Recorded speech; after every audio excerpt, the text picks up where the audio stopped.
আলাইহিস সালাম তার উপরে রোজা ফরজ ছিল। আদম আলাইহিস সালাম তিনি রোজা রাখতেন মাসে 3টা করে। আদম আলাইহিস সালামের উপর বিধান ছিল যে 3টা করে রোজা রাখতে প্রতি মাসে। এরপরে হযরত দাউদ আলাইহিস সালাম তার উপরে রোজা ফরজ ছিল। হযরত দাউদ আলাইহিস সালাম একদিন পর পর রোজা রাখতেন। এরপরে হযরত মুসা আলাইহিস সালামের উপরে যখন তাওরাত কিতাব নাযিল হবে, হযরত মুসা আলাইহিস সালাম তাওরাত কিতাব পাওয়ার পূর্বে তুর পাহাড়ে সিনাই পর্বতে একাধারে 40 দিন রোজা রেখেছিলেন। সুবহানাল্লাহ। তেমনি ভাবে হযরত ঈসা আলাইহিস সালাম তিনিও ইনজিল কিতাব পাওয়ার পূর্বে তুর পাহাড় ইনজিল কিতাব পাওয়ার পূর্বে তিনিও 40 দিন একাধারে রোজা রেখেছিলেন। এবং হযরতে মারিয়াম আলাইহিস সালাম যার ব্যাপারে আল্লাহ কুরআনুল কারীমের মধ্যে বলেছেন, মারিয়াম তুমি বলো ফাকুলি ইন্নী নাযারতু লির-রহমানি সাওমান ফালান উকাল্লিমাল ইয়াওমা ইনসিয়্যা। মারিয়াম আলাইহিস সালামের ব্যাপারে আল্লাহ বলেছেন তুমি বলো আমি আজকে আল্লাহর সন্তুষ্টির জন্য রোজা রেখেছি, আমি আজকে তোমাদের কারোর সাথে কোনো কথাবার্তা বলবো না। সুবহানাল্লাহ। হযরত মারিয়াম আলাইহিস সালামের রোজা রাখা দ্বারা বোঝা যায় যে ওই সময় রোজা রাখার বিধান ছিল যে কেউ যদি রোজা রাখতো তাহলে কারোর সাথে কোনো কথাবার্তা বলতো না। এরপরে আমাদের নবী মুহাম্মদুর রাসূলুল্লাহ সাল্লাল্লাহু আলাইহি ওয়াসাল্লাম তিনিও প্রতি মাসে 3টা রোজা রাখতেন। সাহাবীরা দেখে তারাও রাখতেন। এরপরে যখন মদিনায় হিজরত করে চলে গেলেন দেখেন ইহুদিরা আশুরা একটা রোজা রাখে। আশুরার একটা রোজা রাখে। নবীজি জিজ্ঞেস করলেন যে ইহুদিদেরকে তোমরা কেন এই রোজাটা রাখো? তারা বলল আমাদের পয়গম্বর মুসা আলাইহিস সালামকে আল্লাহ এই দিনে ফিরআউনের হাত থেকে রক্ষা করেছিলেন, শুকরিয়া স্বরূপ আমরা এই দিনে রোজা রাখি। আমাদের নবী বললেন যে মুসা আলাইহিস সালাম তো তোমাদের চাইতে আমার আরো অনেক ঘনিষ্ঠ, আমার অনেক কাছের, কারণ একজন নবী আর একজন নবী ভাই। আমাদের নবী তখন সাহাবীদেরকে ঘোষণা দিলেন যে তোমরা আশুরা রোজা রাখবে 2টা, তারা যদি রাখে একটা তোমরা রাখবে 2টা। এইভাবে পূর্ববর্তী উম্মতদের উপরে যে রোজা ফরজ ছিল আল্লাহ বললেন এইভাবে প্রত্যেকটা উম্মতই রোজা রাখছে। ওই রোজা আল্লাহ আমাদেরকে দিচ্ছেন আর ঘোষণা করছেন হে ঈমানদার তোমাদের উপরে আমি আল্লাহ রোজাকে ফরজ করেছি, তোমাদের পূর্ববর্তী উম্মতদের উপরে রোজাকে ফরজ করেছি। এই আয়াতের মধ্যে একটা সূক্ষ্ম বিষয় আছে। রোজা এই শব্দটা হচ্ছে ফারসি শব্দ। আল্লাহ বলেছেন সওম রাখার কথা, কুতিবা আলাইকুমুস সিয়াম। সওমটা হচ্ছে আরবি শব্দ। এই রোজা মানে হচ্ছে খাবার থেকে বিরত থাকা। আর সওম শব্দের অর্থ হচ্ছে সকল পাক কাজ, খানা পিনা, যাবতীয় যত কাজ আছে সমস্ত কাজ থেকে বিরত থাকা। এবার প্রশ্ন হচ্ছে খানা থেকে কোনো মানুষ বিরত থাকলো কিন্তু আল্লাহর নাফরমানি করলো, সুদ খেলো, ঘুষ খেলো, মানুষের উপরে জুলুম করলো, অত্যাচার নির্যাতন করলো, বলেন তো ওই লোকটা রোজাটা কি হবে? না। আল্লাহ যে কথাটা বলছেন, যেটা রাখার কথা বলছেন, ওটা কি রাখছে পরিপূর্ণভাবে? না, রাখে না। আল্লাহ বলছেন সওম রাখার কথা। সওম মানে বিরত থাকা। আপনি রোজাও রাখলেন আবার পাপ কাজ করলেন, নাফরমানি করলেন, আপনার রোজা হলো না। তাহলে হিন্দু আর আপনার মধ্যে কোনো পার্থক্য নাই। হিন্দুরা উপবাস থাকে, রোজা রাখে, না খেয়ে থাকে। খ্রিস্টানরাও না খেয়ে থাকে। অনেক ধর্মাবলম্বীরা তারা না খেয়ে থাকে, উপবাস থাকে। তাদের মধ্যে আমাদের মধ্যে কোনো পার্থক্য হলো না। অতএব আমাদেরকে রোজা সঠিকভাবে রাখা জানতে হবে, শিখতে হবে। রোজা রাখার পরেও অনেক মানুষ অনেক কাজ করার ফলে রোজা ভেঙে যায়, যে রোজার কোনো দাম আর থাকে না। আজকে আমরা জানবো যে রোজা রাখার পরে কোন কোন কাজ করলে ওই রোজা রেখে কোনো লাভ নেই, এগুলো আজকে আমরা জানবো ইনশাআল্লাহ। রোজার ফজিলত আমরা অনেকেই জানি, আমরা অনেকেই শুনি। এই যে আজকে রমজান মাসের 4র্থ জুমা, প্রথম জুমা, দ্বিতীয় জুমা, তৃতীয় জুমা, এই রোজার ফজিলত নিয়ে আলোচনা করা হয়েছে। ওগুলো আমি আর টানতে যাচ্ছি না। রোজা রাখার পরেও কোন রোজাদার যিনি না খেয়ে থাকার পরেও তার রোজার কোনো লাভ নেই, ওই রোজা রাখলে কোনো উপকারে আসবে না, এগুলো আজকে আমরা জানবো। তার মধ্যে এক নাম্বার হচ্ছে, আগে পরে বলি, আপনাদেরকে একটু জানতে হবে যে কোরআনের কথা যখন আমরা শুনবো খুবই মনোযোগের সহিত শুনবো, কারণ মনোযোগ যদি না থাকে ওই কথার মধ্যে কোনো বরকত থাকে না। আমরা অনেকেই শুনি, অনেকেই নামাজের কথা শুনি, জাকাতের কথা শুনি, হজের কথা শুনি, ভালো ভালো কাজের কথা শুনি, কিন্তু মনোযোগ দিয়ে না শোনার কারণে ওই কাজের প্রতি আমাদের আগ্রহ থাকে না, ওই কাজ আমরা করতে ভালো লাগে না আমাদের। এজন্য আল্লাহ প্রথমেই বলছেন ওয়াইদা কুরিয়াল কুরআন ফাসতামিউ লাহু, তোমাদের সামনে যখন কোরআন থেকে কথা বলা হয় খুবই মনোযোগের সহিত শুনবে। ফাসতামিউ, খুব মনোযোগের সহিত দিনের কান দিয়ে কথাগুলো শুনবে। ওয়া আনসিতু, এবং চুপ থাকবে। লাআল্লাকুম তুরহামুন, যদি এই কাজগুলো করতে পারো তাহলে আশা করা যায় তোমাদের উপরে আমি আল্লাহ অনন্ত রহমত বর্ষিত করব। সুবহানাল্লাহ। এজন্য যে পয়েন্টগুলো বলি খুব মনোযোগের সহিত শুনবেন। আমি আবার শেষে আপনাদের প্রশ্ন করব। নাম্বার 1 হচ্ছে, রোজা রাখার পরে যদি কোনো মানুষ অশ্লীল বাক্য, ঝগড়া বিবাদ করে তাহলে ওই রোজা রেখে কোনো লাভ নেই। কি বললাম বলেন তো? অশ্লীল বাক্য এবং ঝগড়া ফাসাদ যদি রমজানের বাইরে তো করে, রোজা রাখার পরেও যদি করে, ওই রোজা রেখে কোনো লাভ নেই। আপনি না খেয়ে থাকাই আল্লাহর কাছে কোনো মূল্যায়ন নেই আপনার রোজা। অনেক মানুষ আছে, মুরব্বীরা আছে, যুবক ভাইরা আছে, মা বোনেরা আছে, উচ্চ আওয়াজে ঝগড়া করে মানুষদের সাথে, রোজা রাখে। কিন্তু রাসূল সাল্লাল্লাহু আলাইহি ওয়াসাল্লাম কি বলছে? যখন রোজা রাখার পরে তোমার সাথে কেউ ঝগড়া করতে আসবে, অশ্লীল কোনো বাক্য বলতে আসবে, তুমি বলবা না সাইম, আমি রোজাদার। কারণ রোজা রেখে অশ্লীল বাক্য বললে রোজা থাকে না, ওই রোজার কোনো লাভ নাই, কোনো মূল্যায়ন নেই। অনেক মানুষ কত অশ্লীল বাক্য বলে রোজা রেখে সারাদিন, বন্ধুদের সাথে আড্ডা দিতে গিয়ে কত অশ্লীল কথা বলে, কত মুখ খারাপ করে। আল্লাহ জবান দিচ্ছে, এই জবান দিয়ে কত অশ্লীল কথা বলে, ঝগড়া ফাসাদ করে, এমনি ঝগড়া করে, অনার্থক কথাবার্তা বলে। এই জন্য বলবো, রোজা রাখার পরে যারা ঝগড়া করে, অনার্থক কথাবার্তা বলে, এগুলো থেকে বিরত থাকে। আর সামনে কয়েকটা রোজা আছে, সঠিকভাবে রাখে, মুখকে হেফাজত করে, জিহ্বাকে হেফাজত করে, আল্লাহ কবুল করে। নাম্বার 2, রোজা রাখার পরে যারা মিথ্যা কথা বলে, এদের রোজা রেখে কোনো লাভ নেই। এই মিথ্যা কথা রোজা রেখে, এগুলো আমাদের দেশে নাই। আমাদের প্রত্যেকটা গ্রামে, প্রত্যেকটা শহরে, প্রত্যেকটা জেলায়, প্রত্যেকটা বিভাগে, প্রত্যেকটা দেশে আমরা সবচাইতে নিচে নেমে গেছি এই রোজা রাখার পরে মিথ্যা কথা বলে। এই মিথ্যা কথা সবচাইতে যারা বেশি বলে এরা হচ্ছে ব্যবসায়ীরা। রমজান মাসে বাজারে যান, গিয়ে দেখেন, যদি বলেন ভাই সবজির দাম কত টাকা কিনছেন, কত টাকা দিয়ে, তখন কসম খেয়ে বলবে আল্লাহর কসম আমি কিনছি 50 টাকা দিয়ে, আমি যদি 60 টাকা না বেশি আমার লস হয়ে যাবে। অথচ ওই সবজিটা 20 টাকা 30 টাকা দিয়ে কিনছি, আপনাকে ডাবল করবে। এই যে আপনি মিথ্যা কথা বলে রমজান মাসে মানুষদেরকে ঠকালেন, মিথ্যা কথা বলে আপনি টাকা খাবেন ঠিক আছে, আপনার শক্তি হবে, কিন্তু এই শক্তি জাহান্নামে আল্লাহ আপনাকে পোড়ায় শেষ করে দেবে। আপনার টাকাটা হালাল হলো না। এই যে হালাল না খেয়ে, হারাম খেয়ে যে আপনি রোজাটা রাখতেছেন, কবুল হবে না। হারাম খেয়ে রোজা রাখলে কবুল হয়? হারাম খেয়ে দোয়া করলে কবুল হয় না, হারাম খেয়ে নামাজ পড়লে কবুল হয় না। রাসূল সাল্লাল্লাহু আলাইহি ওয়াসাল্লাম বলেছেন লা ইয়াদখুলুল জান্নাতা জাসাদুন গুযিয়া বিল হারাম, যে ব্যক্তির শরীর হারাম খেয়ে শক্তিমান হয়েছে, আর ওই শক্তি দিয়া যতই ইবাদত করুক, যতই হজ করুক, যতই জিহাদ করুক, যতই ভালো ভালো কাজ করুক, আল্লাহর কসম ওই শরীর কোনোদিন জান্নাতে প্রবেশ করবে না, ওই শরীর কোনোদিন জান্নাতের নাজ নিয়ামত ভোগ করবে না। লা ইয়াদখুলুল জান্নাতা জাসাদুন, তার জন্য জান্নাত হারাম, তার জন্য জাহান্নাম ওয়াজিব। লা ইয়াদখুল, পশ্চিম কালে বেহেশতে প্রবেশ করতে পারবে না যে ব্যক্তি হারাম খাবে। এজন্য আমাদের মিথ্যা কথা বর্জন করতে হবে। সাধারণ মানুষও আমরা যারা আছে আমাদের মিথ্যা বর্জন করতে হবে। মিথ্যা খুবই খারাপ জিনিস।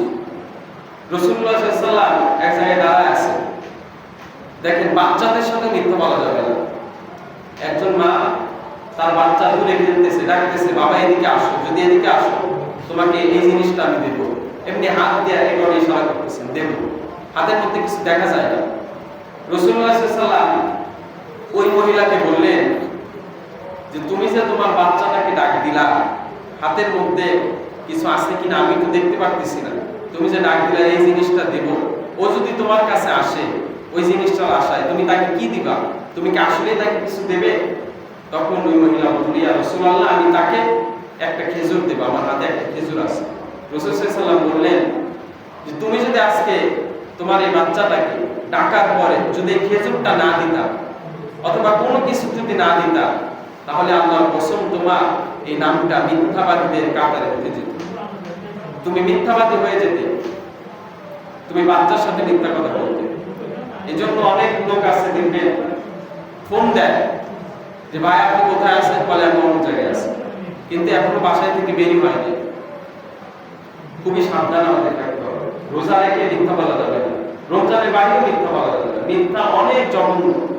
আল্লাহ এজন্য ঈমানদারদেরকে বলছেন, ইয়া আইয়ুহাল্লাযীনা আমানু তাকুল্লাহ ওয়া কুনু মা'আস সাদিকিন। হে ঈমানদার, তোমরা আল্লাহকে ভয় করো এবং সত্যবাদীদের সঙ্গী হও।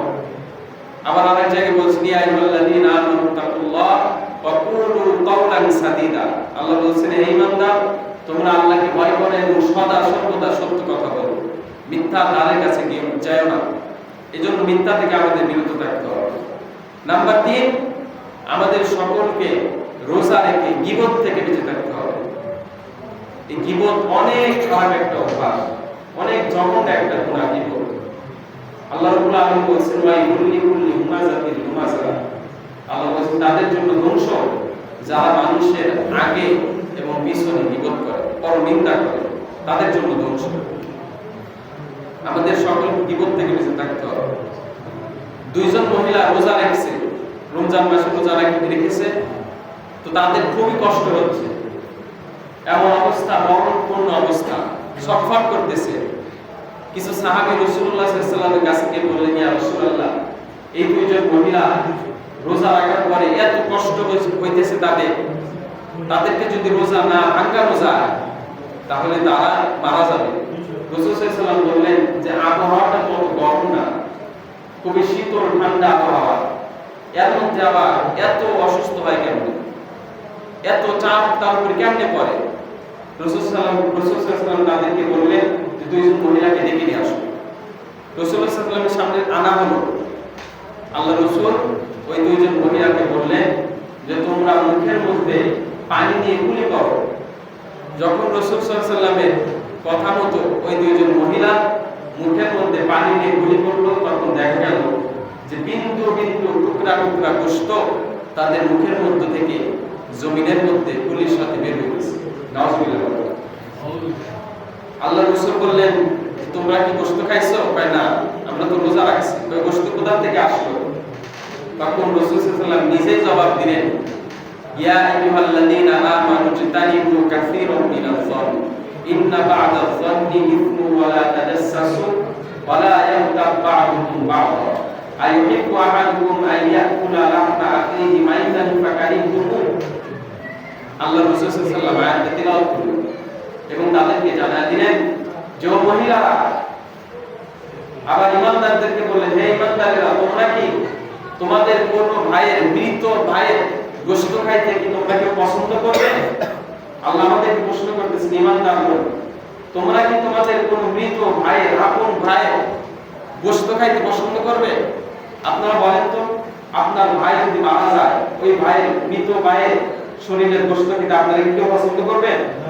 আপনারা কি করবেন? ওই মহিলারা বলল, না, করব না। তখন রাসূল সাল্লাল্লাহু আলাইহি ওয়াসাল্লাম নিজেই বললেন, আল্লাহ জানায় দিলেন যে না, তোমরা কখনো তোমাদের মৃত ভাইয়ের গোশত খেতে পছন্দ করবে না। তাহলে কি করো?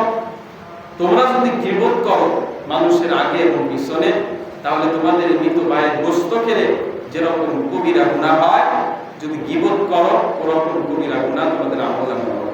আর বলেন তো, এই গীবত করলে আর রোজা রাখলে এই রোজার কোনো মূল্য আছে আল্লাহর কাছে? না, কোনো মূল্য নেই।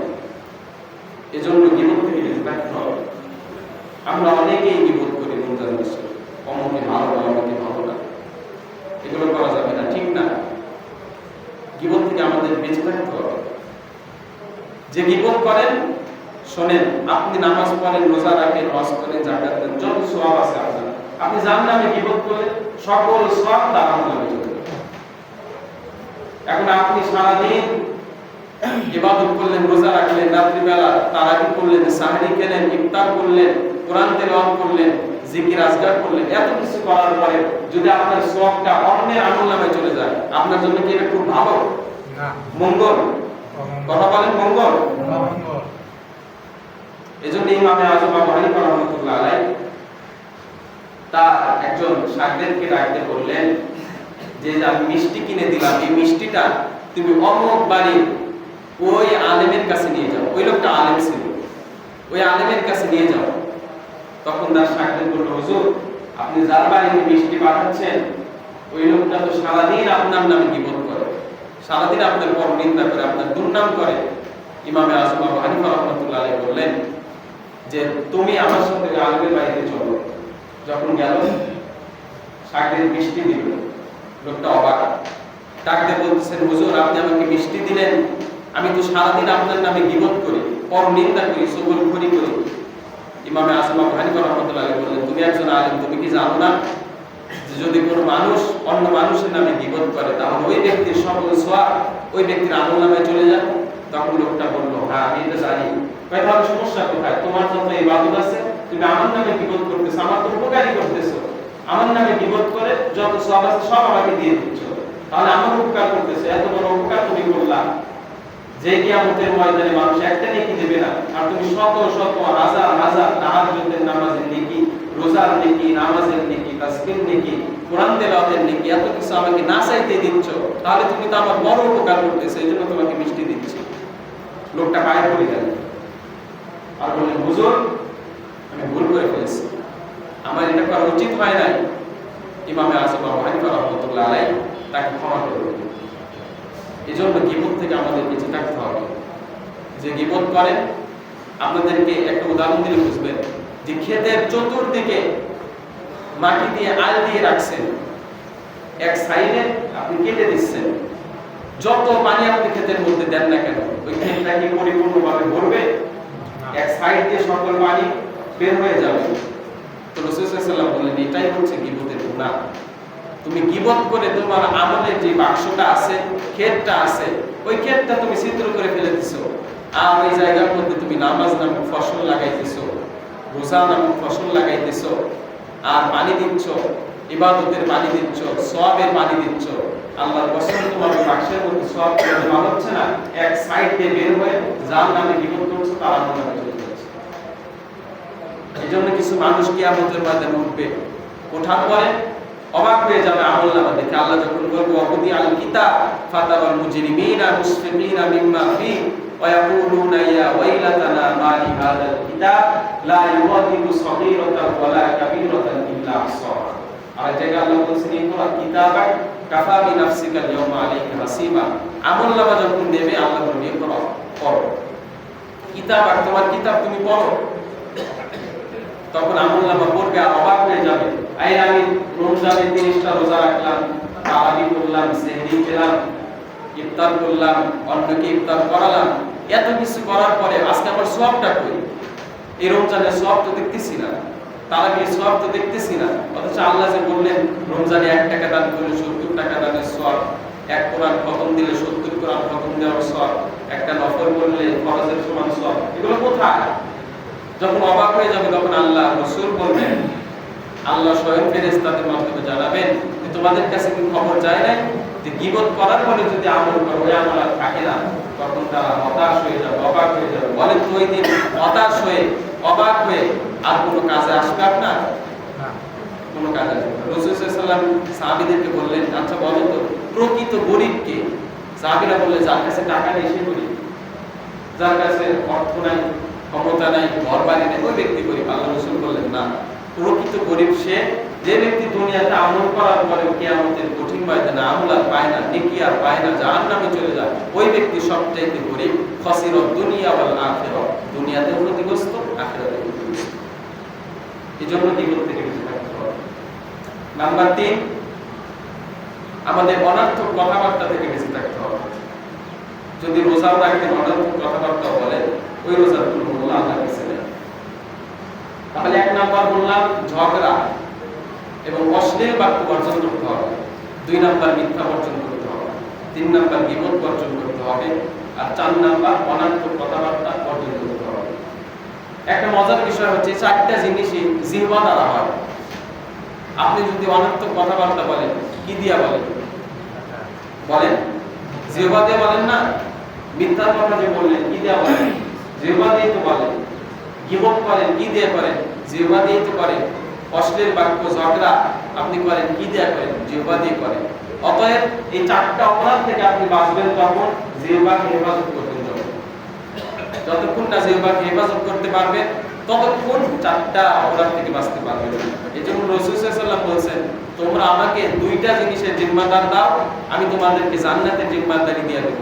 1 নাম্বার তোমাদের 2 চোয়ালের মাঝখানে জিহ্বার জিম্মাদারি দিয়ে দাও, আর 2 হাঁটুর মাঝখানে লজ্জাস্থানের জিম্মাদারি দিয়ে দাও, আমি তোমাদেরকে জান্নাতের জিম্মাদারি দেব। এই জিহ্বা তীরের চাইতে অনেক কড়া, তলোয়ারের চাইতে ধারালো। এই জিহ্বা দিয়ে একজন আরেকজনের মধ্যে ঝগড়া লাগানো যায়, একজন আরেকজনের নামে গীবত করা যায়। এই মুখ দিয়ে একটা সাক্ষী দেওয়ার মাধ্যমে একজনের ফাঁসি হয়ে যায়। আবার এই মুখ দিয়ে একজনের নামে সাক্ষী দেওয়ার কারণে, এই জিহ্বা চালানোর কারণে একজন জীবন ফিরে পায়। এজন্য জিহ্বাকে ভালো কাজে ব্যবহার করা, খারাপ কাজে ব্যবহার না করা, জিহ্বা করা। আল্লাহ রাব্বুল আলামিন এই 4টা কথা বললাম, এটা আমাদের সকলকে মানার তৌফিক দান করুন।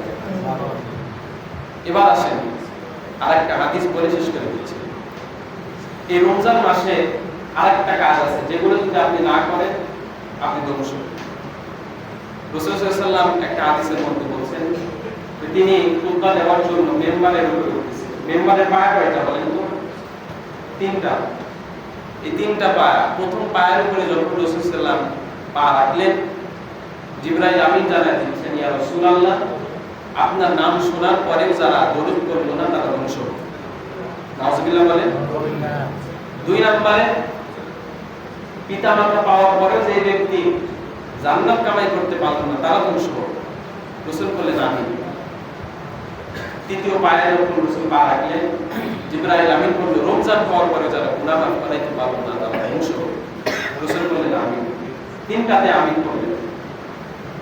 এই কথার মধ্যে 3টা মানুষের বদদোয়া আছে, 3টা লোকের বদদোয়া আছে। মানুষ বলল বলল 1 নাম্বার স্বয়ং আমাদের সৃষ্টিকর্তা মহান রব্বুল আলামিন। জিবরাইল আমিন কি এমনি কোন অনর্থক কথাবার্তা রাসূলের সামনে শেয়ার করে না? আল্লাহর পক্ষ থেকে যা হয় তাই বলে। কোরআন যে নাযিল করছে, জিবরাইল আমিন কি এমনি নিজের ইচ্ছায় নাযিল করছে না আল্লাহ বলছে তাই নাযিল করছে? আল্লাহ যখন যে বিধান দিয়ে পাঠাইছে জিবরাইলকে, জিবরাইল ওইটাই বাস্তবায়ন করছে। এই কথাটা নিশ্চয় আল্লাহ বলছে যে বন্ধু আপনার উপরে যে ব্যক্তি দরুদ পড়লো না নাম শোনার পরে সে ধ্বংস। তা আল্লাহ স্বয়ং লানত দিছে, বদদোয়া দিছে। এরপরে জিবরাইল লানত দিছে, বদদোয়া দিছে। 3 নম্বরে আমাদের নবী মুহাম্মদুর রাসূলুল্লাহ সাল্লাল্লাহু আলাইহি ওয়াসাল্লাম তিনি লানত দিছে, বদদোয়া দিছে। আচ্ছা বলেন তো এই 3 জন লোকটাই, এই 3 জন এরা কি চেষ্ট না? আল্লাহ কি সৃষ্টিকর্তা হিসেবে চেষ্ট না? জিবরাইল আমিন কি ফেরেশতাদের মধ্যে চেষ্ট না? আর আমাদের নবী মুহাম্মদ সাল্লাল্লাহু আলাইহি ওয়াসাল্লাম সকল নবীর চাইতে চেষ্ট না? এই 3 জন চেষ্ট মানুষের এই দোয়াটা কি বিফলে যাবে না কবুল হবে? যে নবী হ্যাঁ বললে হালাল হয়, না বললে হারাম হয়। যে জিবরাইল আমিন কোরআন নাযিল করার কারণে, যাকে আল্লাহ রাব্বুল আলামিন সবচাইতে জ্যেষ্ঠত্ব মর্যাদা ফেরেশতাদের মধ্যে সবচাইতে উচ্চ মনে সবচাইতে উচ্চ মর্যাদায় যিনি পৌঁছায় দিয়েছেন জিবরাইল আমিন, সেই জ্যেষ্ঠ জিবরাইল আমিন তিনি বলছেন ধ্বংস, নবী বলছেন আমিন, আল্লাহ বলছেন ধ্বংস। এই 3টা মানুষের 3টা লোকের বদদোয়া কখনো বৃথা যাবে না। এজন্য 1 নাম্বার যেটা, রাসূলের নাম শোনা মাত্রই আমরা দরুদ পড়ব। পড়েন সাল্লাল্লাহু আলাইহি ওয়াসাল্লাম। এই যে রমজান মাস ইবাদত কামাই করার মাস, একটা মৌসুম। রমজান মাসে যত বেশি আমরা পারি দরুদ পড়ব। উচিত ছিল প্রতিদিন একটা মানুষের কমপক্ষে সর্বনিম্ন 1000 বার করে দরুদ শরীফ পড়া। একটা মানুষ যদি রমজানের প্রথম দিন 1000 করে দরুদ শরীফ পড়ে, 30টা দিন পড়লো, ওই লোকটার আমলনামায় অটোমেটিক 30,000 নেকি যোগ হয়ে গেল। আর তো রমজান মাস ফজিলতটা বেশি। একবার যদি দরুদ শরীফ পড়ে অন্য মাসে তো 10টা মর্যাদা পায়, 10টা রহমত পায়, 10টা গুনাহ মাফ পায়। আর এই মাসে যদি পড়ে হিসাব করেন কত অগণিত সওয়াব তা আল্লাহ আল্লাহ দেবে। এজন্য বেশি বেশি দরুদ পড়া। আজকে জুমার দিন, আজকে বেশি বেশি দরুদ পড়া, সময়কে মূল্যায়ন করা, রমজানের প্রতিটা সেকেন্ড মূল্যায়ন করা, প্রতিটা মিনিট মূল্যায়ন করা। আমরা রমজান পাই গালায় গুলায় কাটায় দিই, কিন্তু না, ইসলামের বুজুর্গরা রমজান কিভাবে কাটাইতে, কিভাবে রমজান কাটাইতে। এই যে প্রত্যেকটা মসজিদে একটা কিতাব আছে, ফাজাইলে আমল আছে না নাই? এই যে হাদিস যে পড়ানো হয় সকালবেলা, শোনানো হয়, এই কিতাব ফাজাইলে আমল, এটার লেখক যিনি ছিলেন হযরত মাওলানা জাকারিয়া রাহমাতুল্লাহ আলাইহি, এটার লেখক যে ছিলেন, এই লোকটা যখন রমজান পাইতো, অন্যান্য সময় প্রতি বছর প্রতিদিন মানুষ আসতো, বিভিন্ন দেশ থেকে আসতো হুজুরের সাথে সাক্ষাৎ করার জন্য, মাসলা জানার জন্য। কিন্তু রমজান মাসে যদি কোনো লোক আসতো, তখন ওই যে ট্রেন স্টেশনের একদল লোক আছে, কুলি যাদেরকে বলা হয়, যারা মানুষের বোঝা টানে, ব্যাগ টানে, কুলি যাদেরকে বলা হয়, ওরাও জানতো হুজুর রমজান মাসে কি করে। যখন ওই কুলিদেরকে বলা হতো, যে কুলিকে জিজ্ঞাসা করা হতো, ভাই শাহ জাকারিয়া রহমাতুল্লাহ আলাইহি হুজুরের বাড়িটা কোথায়, হুজুর কোথায় থাকে, একটু আমাদেরকে ঠিকানাটা দেন। বলে কি জন্য আসছেন? বলে হুজুরের সাথে সাক্ষাৎ করবো, একটু মাসলা মাসেল জিজ্ঞাসা করবো, ভালো মন্দ জিজ্ঞাসা করবো, এই জন্য আসছে। তখন ওই লোকটা বলে দিত, ওই কুলিগুলো বলে দিত, আপনি কি জানেন না এটা রমজান মাস, হুজুরের ইবাদতের মৌসুম চলতেছে, এই সময় কি হুজুর আপনার মাসাইলে উত্তর দেবে, জবাব দেবে? তারা ফিরে যেত। দেখেন তারা কতটুকু কদর করতো, দুনিয়া থেকে বিতর্ক হয়ে যাইতো রমজান মাস যখন পাইতো। বুজুর্গরা, বড় বড় বুজুর্গরা রমজান মাস পেলে নিজেদেরকে আড়াল করে রাখতো দুনিয়া থেকে। একজন বুজুর্গের কাছে একজন লোক আসছে কথা বলার জন্য, বলতেছে হুজুর আমি আপনার সাথে কিছু কথা বলবো। হুজুর বলল, আপনি কি কথা, কোনো দরকারি কথা বলবেন, কোরআন হাদিসের কোনো কথা? বলবো না, এমনি ভালো মন্দ জিজ্ঞাসা করবো। তখন হুজুর বললো, তাহলে সূর্যটাকে একটু আটকায় দেন, সময়টাকে একটু আটকায় দেন, আপনার সাথে কথা বলা শেষ হোক, তারপর আবার সময়টাকে চালু করে দেন। বলেন তো সময়কে আটকানো যায়? এই যে বাতাস, সমুদ্রের ঢেউ এবং সময়, এই তিনটাকে আটকানো যায় না।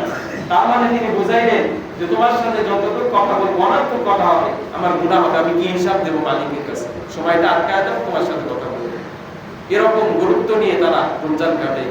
এই জন্য আমাদের উচিত হবে আমরা রমজানে বেশি থেকে বেশি দরুদ করব। পারবেন ইনশাআল্লাহ? আজকে থেকে নিয়ত করে, যে কয়েকটা রোজা আছে প্রতিদিন 1000 বার দরুদ শরীফ পড়েন, প্রতিদিন পড়েন। আজকে শুক্রবার, এমন একটা দরুদ আছে যদি পড়েন 80 বছরের গুনাহ আল্লাহ মাফ করে দেবে। এই দরুদ শরীফটা পড়েন, আল্লাহুম্মা সাল্লি আলা মুহাম্মাদিন নাবিয়্যিল উম্মি ওয়া আলা আলিহি ওয়া সাল্লিম তাসলিমা। 80 বার পড়েন, 1 ঘন্টা টাইম লাগবে না, 10 মিনিটে হয়ে যাবে। খুবই বড় দরুদ শরীফ নাকি? এমন কিছু আল্লাহ দেন না যেটা বড়। আল্লাহ আখিরি নবীর উম্মতকে সময়ে বেশি ইবাদত করার তৌফিক দিয়েছেন, যে ছোট্ট একটা পড়বেন অগণিত কোটি কোটি সব আল্লাহ মোল্লা পাই দেবে। পড়েন, সময়টাকে তো নষ্টই করলেন। একটু না হয় 10টা মিনিট বসে দরুদটা পড়েন, খুব বেশি টাইম লাগবে না, 10 মিনিট টাইম লাগবে।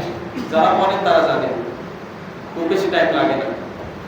এজন্য আমরা রাসূলের নাম শোনা মাত্র দরুদ করব, সকলে করি সাল্লাল্লাহু আলাইহি ওয়াসাল্লাম।